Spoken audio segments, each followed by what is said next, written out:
Hello மக்களே! இட்லி, தோசை மாவு இல்லன்னா கவலைப்பட வேண்டாம். இந்த மாரி ஒரு தோசை செஞ்சு குடுங்க. குழந்தைங்கள்லேருந்து பெரியவங்க வரைக்கும் ரொம்ப விரும்பி சாப்பிடுவாங்க. ரொம்ப சூப்பரா இருந்துச்சு. இதுக்கு ஒரு சூப்பரான சிம்பிளான கார சட்னி ஒண்ணு ரெடி பண்ணேன். ரொம்ப டேஸ்ட்டா இருந்துச்சுங்க. நம்ம சட்னி இல்லாமயே வெறும் தோசையா கூட சாப்பிடலாம். அவ்வளோ ஒரு மணமாவும் இருந்துச்சு அந்த தோசைக்கு. நான் இதுக்காக வந்து 1 கப் அளவுக்கு ரவை எடுத்துக்கிட்டேன் ஸ்மால் சைஸ்ல. அதில கொஞ்சமா தண்ணி ஊத்திருங்க. ஒரு 1/2 மணி நேரம் ஊறட்டும். அடுத்தது இதுக்கு மெயினா அவல் எடுத்துக்கிட்டேன். நம்ம ரவை எடுத்த அளவுலே அவலும் எடுத்துக்கலாம். அதே அளவுல நான் அவலும் எடுத்து கொஞ்சோண்டு தண்ணி ஊத்தி இத 1/2 மணி நேரம் ஊற வச்சுட்டேங்க. இப்போ அது நல்லா ஊறட்டும். அதுக்கு சைட் டிஷ்ஷா வந்து பார்த்தீங்கன்னா, ஒரு சூப்பரான கார சட்னி. இதுக்கு பேரு கடப்பான்னு சொல்லுவாங்க. இதுக்கு வந்து ஒரு 10 காஞ்ச மிளகா, 1 பூண்டு, 1 வெங்காயம், தக்காளிங்க. உங்க வீட்ல எத்தனை பேர் இருக்காங்க? நீங்க எத்தனை பேருக்கு செய்ய போறீங்க? அதுக்கு தகுந்த போல நீங்க பொருள் எடுத்துக்கோங்க. ரொம்ப ஈஸி. இந்த சட்னி இட்லி, தோசைக்கெல்லாம் ரொம்ப சூப்பரா இருக்கும். இப்போ இந்த சட்னி ரெடி பண்ணுறதுக்காக நான் காஞ்ச மிளகாவுல சுடுதண்ணி ஊத்திட்டேன். ஏன்னா, அப்பதான் சீக்கிரமா நம்ம வந்து அந்த மிளகா மையும் நல்லா சூப்பரா சாந்து மாரி வரும். அதுக்கப்புறம் மிக்ஸி ஜார்ல ஒரே ஒரு பெரிய சைஸ் வெங்காயம் பெருசு பெருசாவே கட் பண்ணிக்கிட்டேன். 4 பல்லு பூண்ட கொஞ்சம் தோல் கம்மியாவே உரிச்சுக்கிட்டேன். அதையும் போட்டு இந்த காஞ்ச மிளகா போட்டு ஒரு தக்காளி பழம் போட்டுக்கோங்க.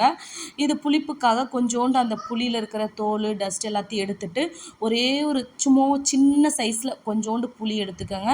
அதுக்கப்புறம் உப்பு போட்டுக்கங்க. உப்பு போட்டு நல்லா மைய வச்சுருங்க. நல்லா சூப்பராவே மஞ்சிடுச்சு. கண்டிப்பா இந்த சட்னிக்கு தாளிப்பு ரொம்ப சூப்பரா இருக்கும். கண்டிப்பா இந்த சட்னி ட்ரை பண்ணி பாருங்க. எண்ணெய் ஊத்திருங்க. அதுக்கப்புறம் நல்லா எண்ணெய் காஞ்ச பிறகு கொஞ்சமாக கடுகு போட்டுக்கலாம், உளுத்தம் பருப்பு போட்டுக்கலாம். நல்லா பொரிஞ்சிட்டு இந்த ஸ்டேஜில் நல்லா கருவேப்பிலை இருந்தால் ஃப்ரெஷ்ஷான கருவேப்பிலை போட்டுக்கோங்க. நல்லா சூப்பராக இருக்கும் இந்த சட்னிக்கு.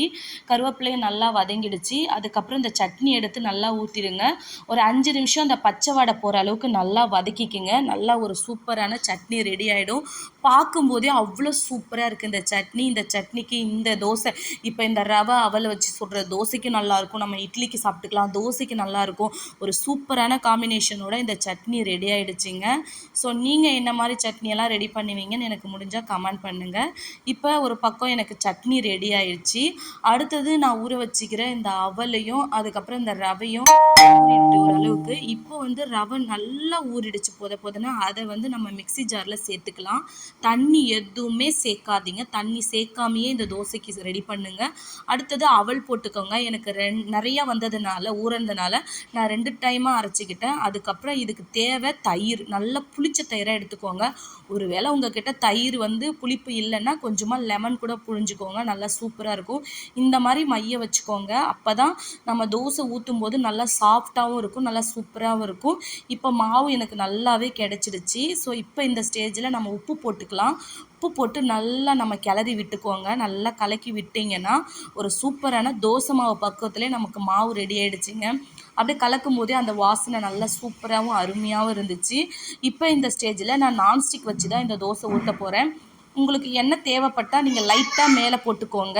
அப்படி இல்லைன்னா இந்த ஸ்டேஜில் நான் மாவு எடுத்து சும்மா ஒரே ஒரு கரண்டி ஸ்மால் சைஸ்லேயே ஊற்றிக்கோங்க. உங்களுக்கு லாங் சைஸ் வேணுனாலும் ஊற்றிக்கோங்க. ஒன்றும் பிரச்சனை இல்லை. பாய் பாய்.